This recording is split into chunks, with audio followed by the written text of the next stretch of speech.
अस्सलाम वालेकुम स्टूडेंट्स। आज हम zoology Miller Harley 5 edition chapter 19 amphibians और एम्फीबियंस वाले चैप्टर में आज हम डिस्कस करेंगे पेरेंटल केयर।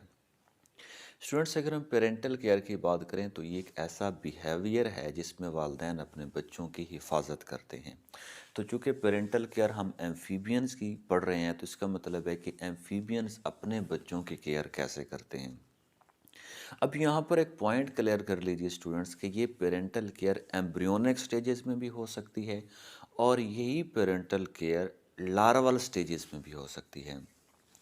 अब अगर हम पेरेंटल केयर की इम्पोर्टेंस की बात करें कि इसके फ़ायदे क्या हैं, तो वो ये कहता है कि जो कोई एग है एम्फीबियंस का, अगर उसको वालिदैन अटेंड करते हैं, उसकी केयर करते हैं, तो उस एग के आगे डेवलप होने के और उससे आगे यंग वन जो है, जो ऑफस्प्रिंग है, उसके प्रोड्यूस होने के और उसके सर्वाइवल के चांसेस इंक्रीज़ हो जाते हैं।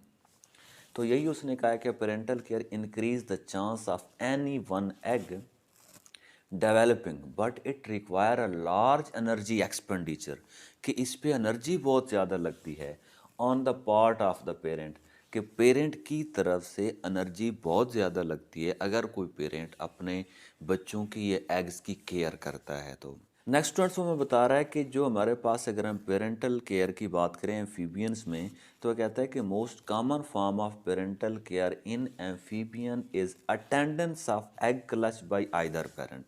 मतलब एग क्लच का मतलब है number of egg given by one female in one season, यानी एक सीजन में फीमेल जितने एग देती है उसको एग क्लच कहते हैं हम।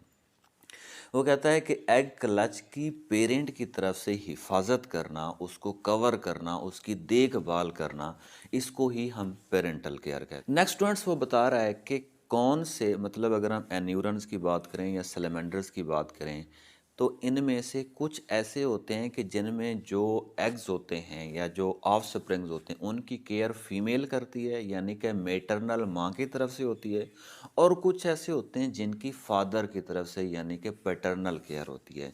तो अब हम देखते हैं कि कौन से ऐसे एनिमल्स हैं जिनमें मेटरनल केयर होती है और कौन से ऐसे हैं जिनमें पैटर्नल केयर होती है।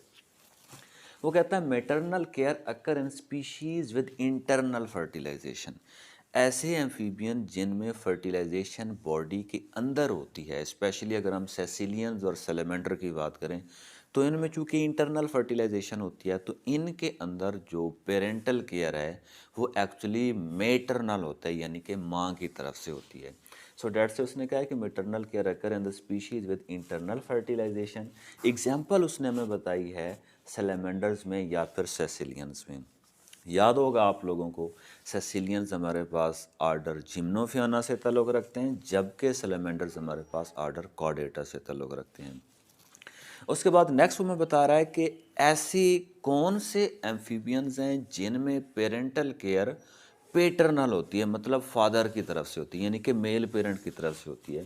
तो वो बता रहा है कि पेटर्नल केयर में occur in the species with external fertilization in the anuran, कि हमारे पास जो एन्यूरन्स हैं, एन्यूरन्स कौन से, आर्डर एन्यूरा से ताल्लुक़ रखने वाले स्पेशली फ्रॉग और टोड जो हैं, इनके अंदर चूंकि एक्सटर्नल फर्टिलाइजेशन होती है, तो इस केस में अपने बच्चों की हिफाजत करना, उसको केयर करना, ये वालिद की जिम्मेदारी होती है, मीन जो मेल पेरेंट होता है उसकी जिम्मेदारी होती है।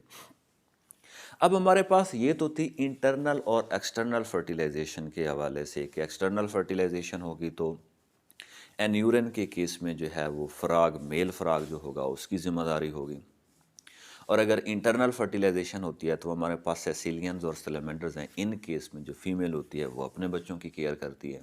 तो कहता है कि हमारे पास जो एम्फीबियंस हैं जिनमें फर्टिलाइजेशन एक्सटर्नल होती है, तो उसको कई तरीक़ों से जो एम्फीबियंस होते हैं उसको प्रोटेक्ट करते हैं, उनकी केयर करते हैं। कैसे केयर करते हैं? Aeration of aquatic eggs, mean के जो पानी में एग हैं उनको बाहर लेकर आना और उसको हवा के साथ, एयर के साथ एक्सपोज करवाना। क्लीनिंग ऑफ एग, मतलब अगर एग वो जो हैं ख़राब हो गए हैं, उसके ऊपर कोई डेब्रिस लग गया है तो उसको रिमूव करना। मॉइस्चनिंग ऑफ टेरेस्ट्रियल एग, अगर ऐसी स्पीशीज़ हैं जिन्होंने एग्स टेरेस्ट्रियल इन्वायरमेंट में या लैंड पर दिए हुए हैं तो उनके खुश्क होने का ख़तरा होता है, तो वहाँ पर मॉइस्चर लेकर आना। Protection of egg from predator, जो एग्स हैं उनको प्रीडेटर यानी शिकार से बचाना ताकि उनको कोई एनिमल खा ना जाए। और removal of dead and infected egg, ऐसे एग्स जो ख़राब होते हैं, जो कि किसी माइक्रो ऑर्गेनिज्म की वजह से इन्फेक्ट हो जाते हैं या फिर डेड हो जाते हैं, तो उनको बाहर निकाल देना। नेक्स्ट स्टूडेंट्स हमारे पास वो कहता है कि जो एग्स होते हैं ना, एग्स में भी transported when development occur on the land, मतलब अगर पानी के में इक्वेटिक हमारे पास एग्स हैं, फर्टिलाइज्ड हैं, तो जब उनमें डेवलपमेंट कंप्लीट हो जाती है तो कुछ ऐसे भी पेरेंट्स होते हैं, स्पेशली फ्रॉग की बात करें तो उसमें मेल, जो कि उनको उठा के लैंड पर लेकर आते हैं और लैंड के ऊपर उनकी प्रोटेक्शन करते हैं।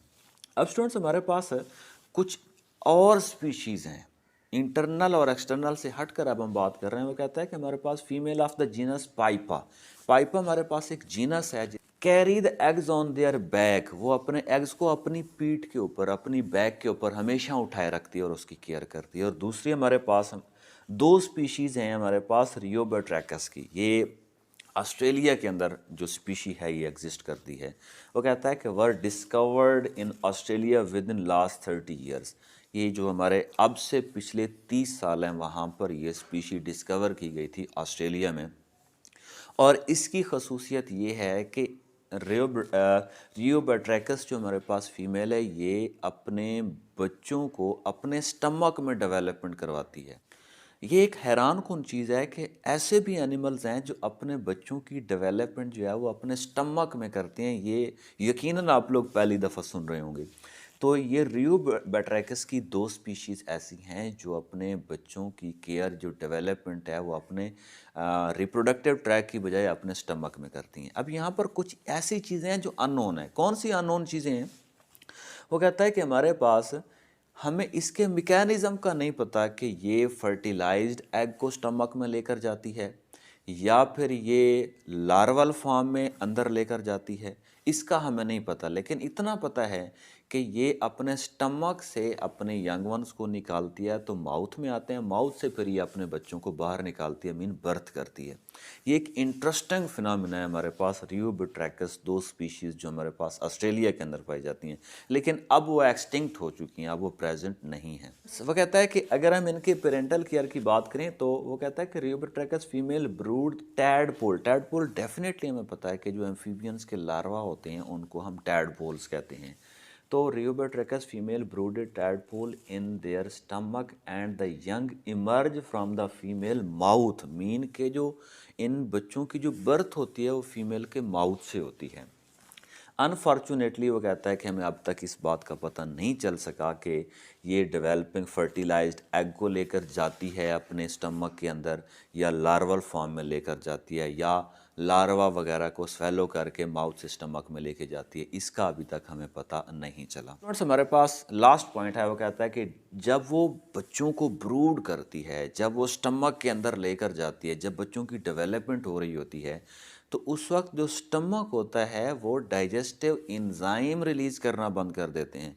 क्योंकि अगर वो डाइजेस्टिव इंजाइम स्टमक रिलीज़ करे तो फिर तो उसके जो स्टमक के अंदर उसके यंग वंस होते हैं उनकी डाइजेशन हो जाए। तो इस डाइजेशन को रोकने के लिए, उन बच्चों की डाइजेशन को रोकने के लिए स्टमक अपना डाइजेस्टिव सिस्टम भी बंद कर देता है। लेकिन अनफॉर्चुनेटली ये भी अननोन है कि अगर वो डाइजेशन बंद कर देता है तो फिर वो सरवाइव कैसे करती है, इसका भी हमें अब तक पता नहीं चला। उसके बाद स्टूडेंट्स वो कहता है कि viviparity and ovoviviparity occur in the primarily in salamander and caecilians. ज़ाहिर सी बात है स्टूडेंट्स, हमारे पास पता है हमें कि वीवी पैरिटी वो होती है जिसमें बच्चे, फीमेल की बॉडी इंटरनल फर्टिलाइजेशन भी इंटरनल होती है, डेवलपमेंट भी इंटरनल होती है और बेबीज़ को बर्थ किया जाता है, तो उसे वीवी पैरिटी कहते हैं। ओवो वीवी पैरिटी का मतलब ये है कि फर्टिलाइजेशन इंटरनल होती है, डेवलपमेंट भी इंटरनल होती है, लेकिन डेवलपमेंट एग के अंदर होती है और जब डेवलपमेंट कंप्लीट हो जाती है तो उस वक्त एग को बाहर ले कर दिया जाता है, देन एग से बाहर लार्वा निकलता है, तो इसको हम ओवोविविपेरिटी कहते हैं। तो वह कहता है कि ये सेसिलियंस और सैलमेंडर्स के अंदर कॉमन प्रेजेंट